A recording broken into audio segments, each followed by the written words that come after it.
Zion Bay. If an olive tree standing among three rows of two rectangles was forgotten, it is not shicha. If an olive tree which contains two sire was forgotten, it is not shicha. When does this apply? When he had not begun, but if he had begun, even as a netophi, olive in its time, and he forgot, it is shicha. As long as he has under it, it has a top. The Meir says from the time the mokaba is gone. Okay, so that means that basically, when does this tree become the property of the aniyim? When does it become forgotten? Once even if it's one of the fancy trees in it, but he started harvesting it, and then he got down and forgot that there was still stuff on it. Then even that belongs to the aniyim. Where what's his name? Do I remember? Sorry, the Rabbi Meir comes and says, no, it's only when the mechabe disappears, because you've got one guy who's on the bottom who's doing all the gathering.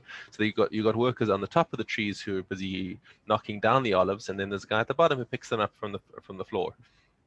And when he's gone on, that's the criterion for shikha.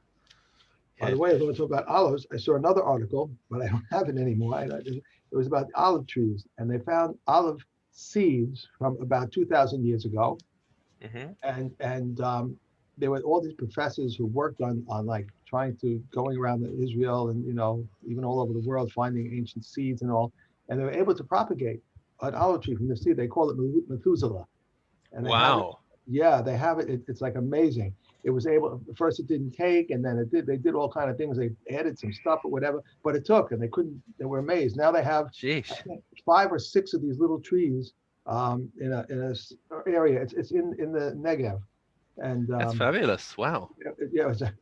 So how old are these seeds? I think they were 2,000 years old. They were found around. I think the caves, maybe where the Qumran in that area, something like that. They thought one of the reasons it was so well preserved that it was in a clay pot, but it was covered. It was sealed. Oh, there you go. Samet Pasil. There you go. So. Samet Pasil. It was interesting. I can't remember where I saw the article. I read these things, and it's always on Shabbos. Yeah. I got to take this out. I have to take it out, and then I throw the paper out, and I forget that I was there. So I lost you. Yeah, no, I'm still here, but I'm busy cleaning my camera. Oh. Okay. Anyway, which is parrot, which falls off at the time of the vintage. If while the person was harvesting, he cut the cluster by its stalk, it became entangled in the leaves. It fell from his hand to the ground and was separated. Then this belongs to the owner. If he sets down the basket under the vine when he is harvesting, then he robs the poor of him, and it has been said, remove not the landmark of those who come up. Which is olelet? I can't say this word. Olelet, yeah. I know. Whatever has neither kataf or nataf, if it has kataf or nataf, to the owner. If there is doubt to the poor, olelet in the joint. If it is nipped off with the cluster, then it belongs to the owner. If not, then it belongs to the poor. A single berry, Rabbi Yehuda says cluster, but the Chachamim say olelet. Okay, so kasef and natsef is the way we describe the cluster of grapes. What you typically have, you know what a cluster of grapes looks like. Right. It's big and full and heavy with lots of fruit inside it. Now, if it's lacking the kasef and the natsef, okay. So what's the kasef? Kahati explains those. So amusim ze al gavze. So when they're loaded on top of each other, when they're actually like touching each other because they're so close, that's called katev. It's like a shoulder. Okay. But if they're scattered and they're not really touching each other, that's not called katev. Okay. And then besof hasidra lamata ein psigim ela gargarim hamchabarim b'shidra atzma. When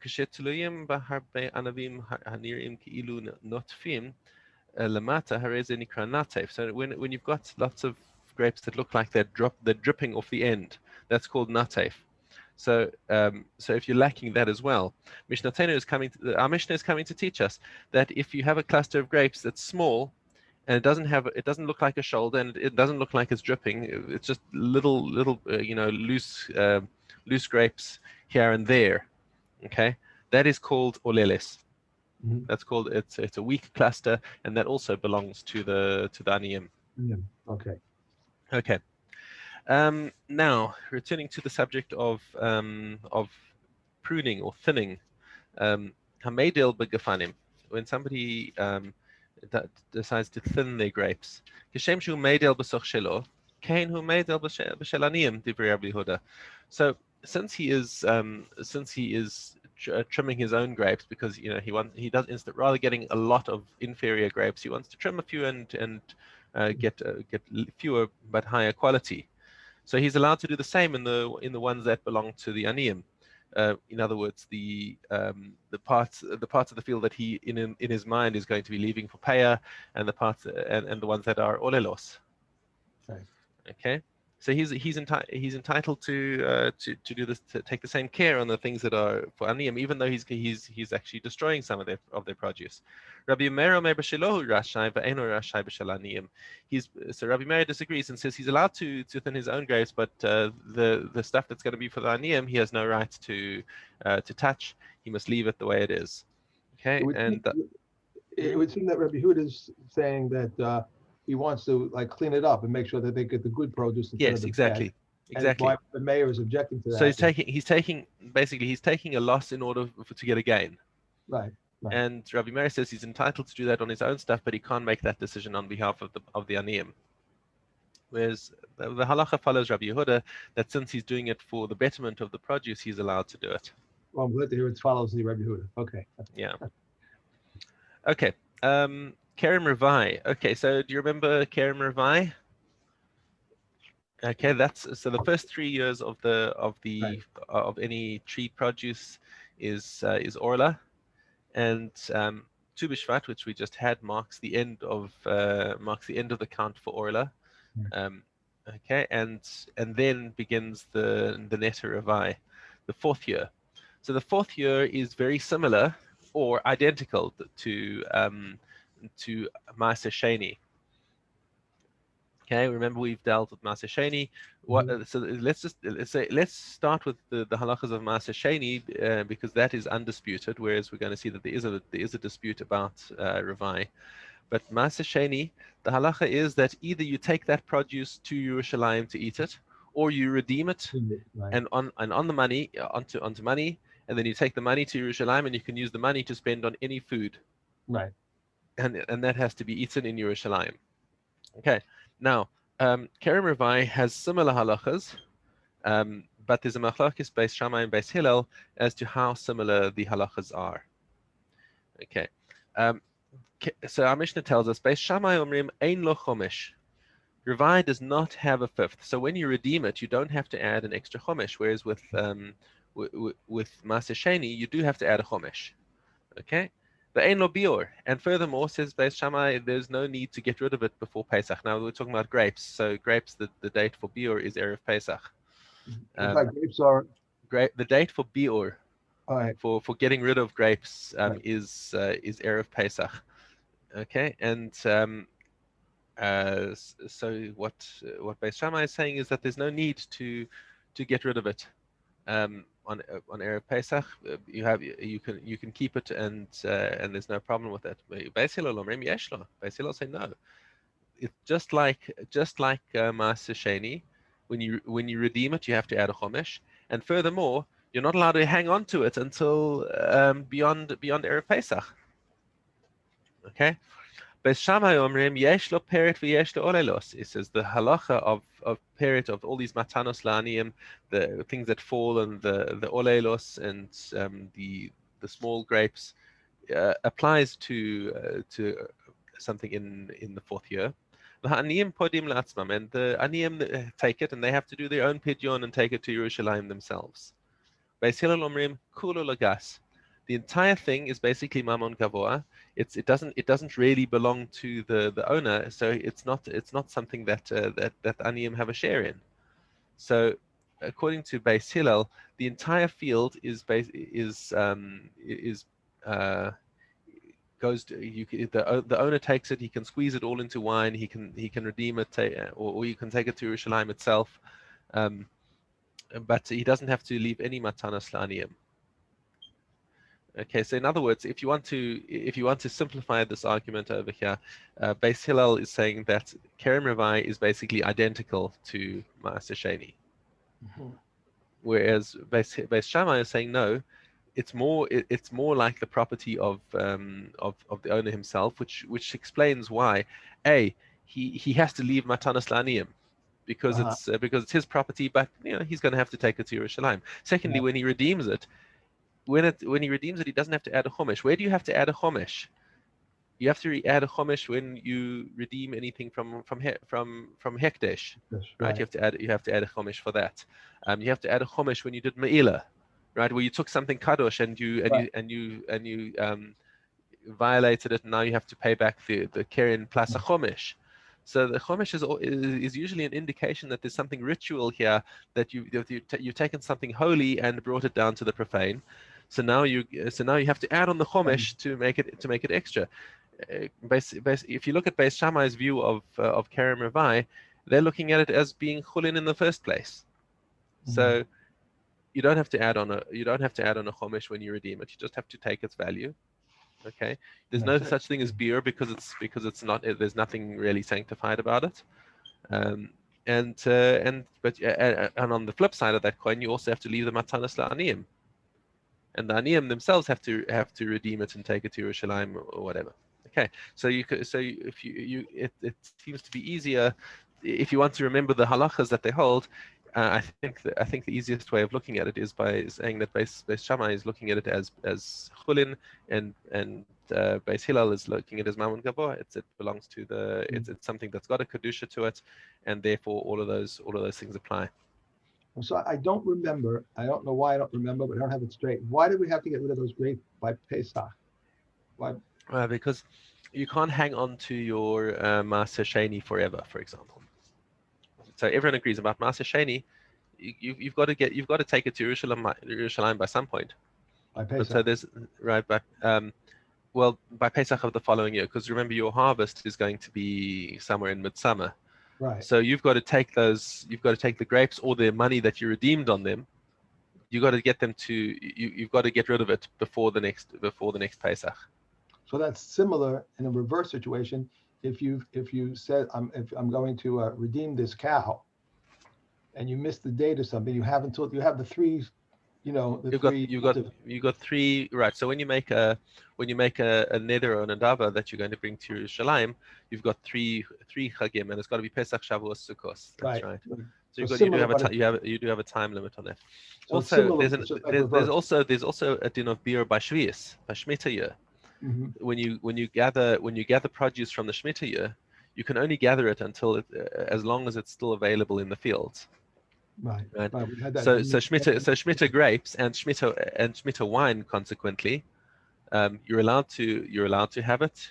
You can collect the grapes. You can get what's based in wine that you for in your house. But when it comes to Pesach, if you've still got your Shemitah wine, you're allowed to have as much wine in your house as you need for your Pesach Seder. Mm-hmm. If you have any excess of what you're going to need for your Pesach Seder, you have to be mafkir on Erev Pesach. So we have this in the Shvius that I'm learning that if I get it straight in my head, that some of the things that depending on what time of the year it is and when it is and all it has to be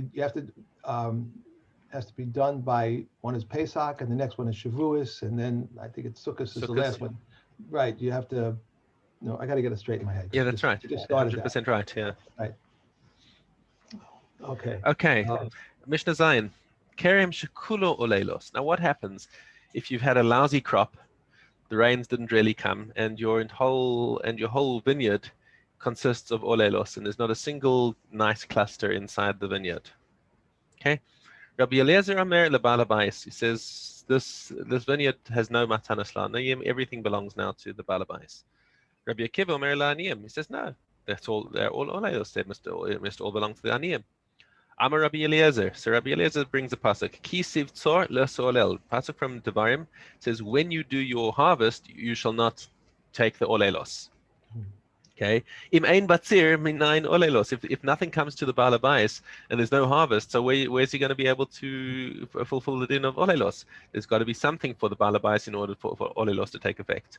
Amalo Rabbi Akiva. Rabbi Akiva contradicts him. He says, no, I've got another pasuk in Vayikra. It says, "V'charmecha lo seolel."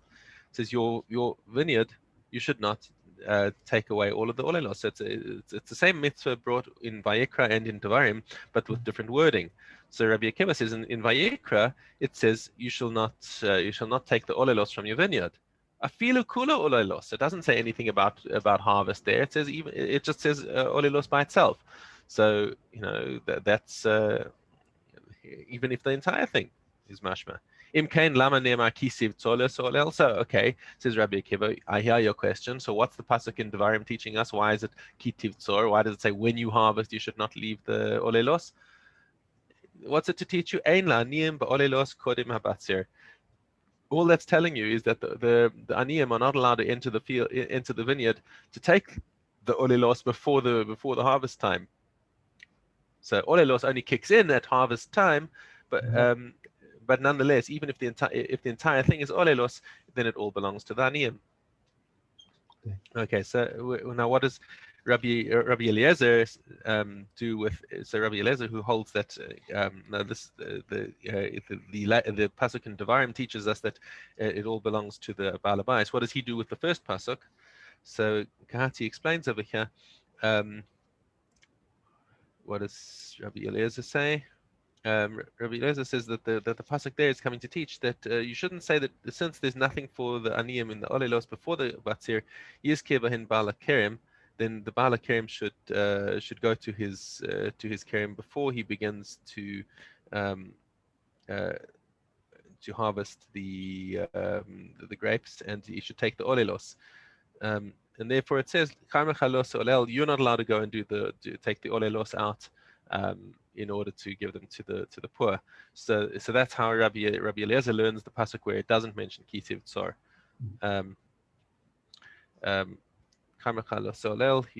He's just telling the balabais that he's not allowed to go and do it for the aniyim. Okay. Right. Daled Yud Aleph.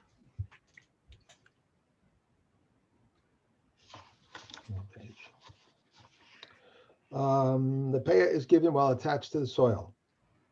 In the case of no. Oh, you said Judah. Oh, Judah. I'm sorry.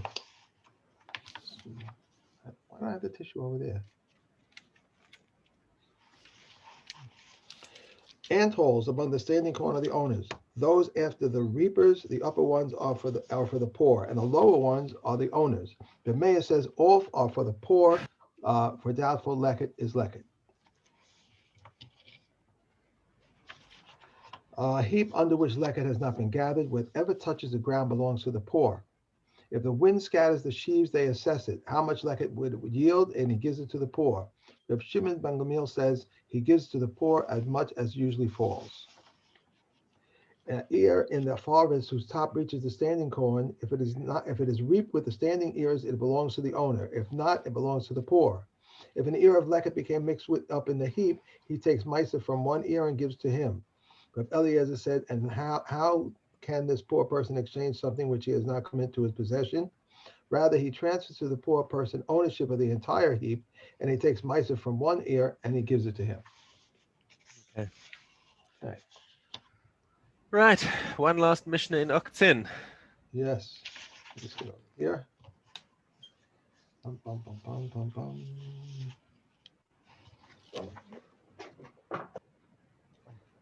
There was my wife in Oakland. I'm sorry. My wife got a thing. She saw that somewhere, somehow, there was a thing last night. She said someone went to a kiddush like a week ago or 2 weeks, whatever. Went to a kiddush. Someone had a kiddush, whether it was outside, inside, with shul or whatever, and had COVID, and now they have to contact everybody who was at the kiddush. So I don't understand why people don't get the message. I don't. All right. Rabbi Yeshua ben Levi said, the time will come when the Holy One, blessed is he, will endow each and every righteous person with 310 worlds, as it is stated, to endow with substance those who love me, and I shall fill their treasures. Rabbi Shimon ben Kalafta said, The Holy One, blessed is he, found no vessel to hold blessing for Israel other than peace. As it is stated, Hashem gives strength to his nation, again blesses his nation with peace. Hadran Allah. Hadran alach maseches uktzin hadran alach seder taros. Okay, two brachas from two mishnahs from brachas.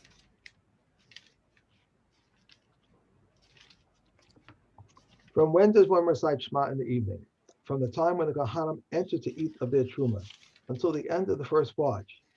These are the words of Reb Eliezer, but the Kohanim say until midnight. And Gamliel says until the pillar of dawn comes up. It happened that his sons came from a feasting house, and they said to him, "We did not read Shema." He said to them, "If the pillar of dawn has not come up, you are still obligated to read. And not this alone, but wheresoever the sage is stipulated until midnight, the mitzvah still obtains until the pillar of dawn.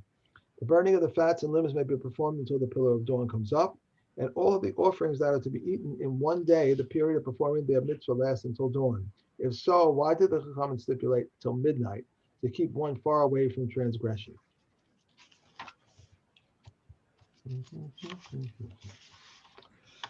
From when is the Shema read in the morning? When one is able to distinguish between tekelit and white. But Eliezer says when one can distinguish between tekelit and green, when he finishes it until sunrise. But Yeshua says, for such is the custom of princes to rise at 3 hours. Whoever reads from then onwards has not lost, like the one who reads the Torah. Okay.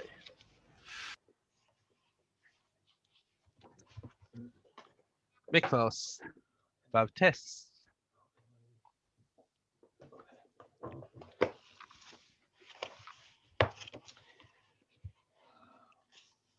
If a wall between mikvos was split perpendicularly, they combine horizontally.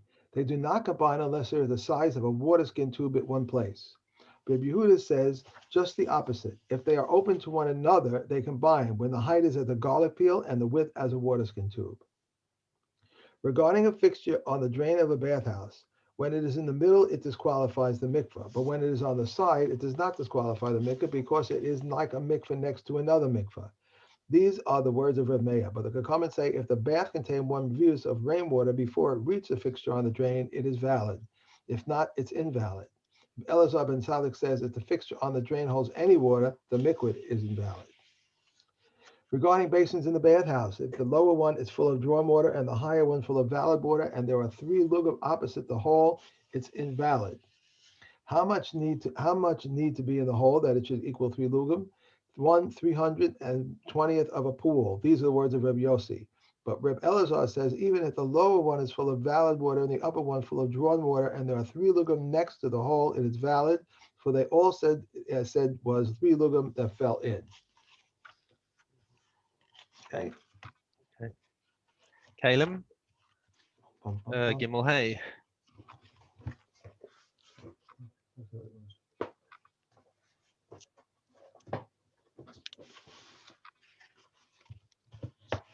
If one coats a sound earthenware utensil, Reb Meir and Reb Shimon rule the coating tameh. But the Chachamim say if one coats a sound utensil, then the coating is tahor. But if one coats a fractured utensil, the coating is tameh. And the same applies to the reinforcement of a gourd shell. Right. So the question is the coating considered part of the kli? So if it was a strong kli in the first place, and the coating has nothing to do with the kli, but if it's needed to hold the kli together, then it's considered part of the kli for tumah. Mm-hmm. The obelisk used to coat a pitoi. That which touches it is tameh. Okay, what is this? What are these terms? It's type of grass. Right. Right. Okay. And the pitasin? But is a large earthenware vessel. Right. Okay. The obelisk used to coat pitho, that which touches it is tameh. The stopper of a barrel is not regarded as connected. That which touches the coating of an oven is tameh. A boiler that one coated with mortar or potter's clay, that which touches the mortar is tameh, and that which touches the potter's clay is tahor. A kettle that developed a hole and one repaired it with pitch, Rabbi Yossi rules it tahor because it cannot hold hot liquids as it does cold liquids. And that is how it used to rule concerning utensils of pitch. Copper utensils coated with pitch are tahor, but if it meant for wine, they are tameh. Right. So because cold and hot behave differently. Right. Yeah. Okay. That's it. Is Baba Daron working Basra. like, is Daron working different hours now? That, I have no idea.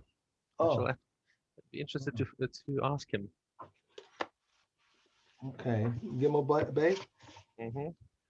There are three lands in Eretz Yisrael in regard to Chatzaka, Yehuda, Transjordan, and the Galilee. If he was in Judea and another took possession in the Galilee, or if he was in the Galilee and another took possession in Judea, it is no Kazaka until he is with him in the same province.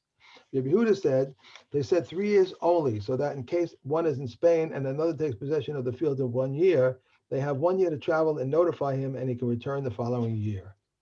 Okay, so the chazaka over here, what we're talking about is like the reason why we're having this whole discussion, of course, is because if somebody sells land, right, there's a deed of sale, and they didn't have like the lands registry like we have now. We just know that Plony used to own this property, so everyone knows that he used to live on this property. So when he sells it to Almoni, um, then Almoni has to hang on to the deed of sale because people will come and say to him, "Hey, what are you doing on Plony's property?" He says, "Yeah, here's my deed of sale." But now the problem is that deeds of sale are written on parchment or whatever they are, and if the mice come and eat it, then he's going to lose his property. So we can't ask him to look after the property for the rest of his life, to look after the deed for the rest of his life, because that's a bit of a difficult thing. So we say, okay, if he's been there 3 years undisturbed, then that's okay. Then if mice eat his document, the 3 years of occupation are good enough for him to make to say that this is his. And why do we say 3 years? That's what our Mishna explains, that if the original owner went off to Spain, and then it gives time for word to reach him that he's got a squatter on his property, and he can come back and lodge a claim.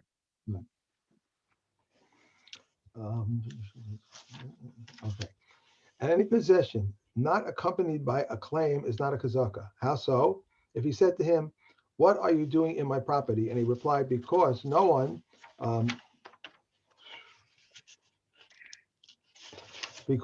ever said anything to me, it is not a kazaka. But he Right, replied, that's not a tiny. He says, I just stayed here because nobody ever said I couldn't. Okay, right, well, right. okay, but this is still my property, so get off, right? That if he replied, "You sold it to me, or you gave me it as a gift, or your father sold it to me, or your father gave it to me as a gift," it is a kazaka. One who comes to the property by virtue of inheritance does not require a claim. Craftsmen, right, craftsmen, partners, sharecroppers, and administrators have no kazaka. A man has no kazaka in the property of his wife, nor does a woman have a kazaka in the property of her husband, nor a father in the property of his son, nor a son in the property of his father. In regard to what is stated, in regard to one who holds possession, but in case of one who gives a gift, brothers who divide, and one who takes possession of the property of a convert, if he closed off, fenced off, or breached somewhat, it is kazaka.